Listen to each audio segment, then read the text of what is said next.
Ashamaa harka fuunee kabajamoo fi jaallatamoo hordoftoota keenya. Nagaan keenya kabajaa fi jaalalaa bakkuma isin jirtanitti isin bira nuuf haa ga'u isiniin jenna. Guyyaa har'aa kana oduulee gaggabaaboo fi dhedheeroo akkasumallee oduulee biyya keessa fi biyya alaa kan isin dhagahuudhaaf baay'ee jarjaraa jirtan akkasumallee isin dhagahuudhaaf kan baay'ee fedhii guddaa qabdan isin biraan gahuudhaaf nutis walitti qindeeffachuudhaan walitti ida'uudhaan walitti cuccuufuudhaan isin biraan gahuudhaaf qophii keenya xumurree istiidiyoo keenyatti argamneeti jirra.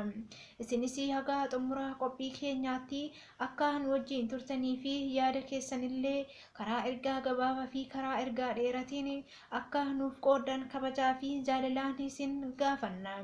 Egaan kabajamoota hordoftoota daawwattoota keenya qophii kana haga xumuraatitti nu waliin turtan yoo ta'e wantoota addunyaan keessa jirtuu fi akkasumallee wantoota biyyi alaa fi biyyi keessa itti jiru hunda isaa guutumaan guututti dhaga'uutii ni dandeessu jechuudha.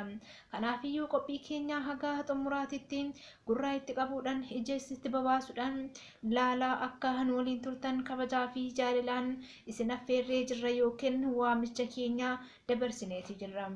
Nutis qophii keenya walitti cuccuufinee yeroo ammaan tanatti istiidiyoo keenyatti argamnee jirra.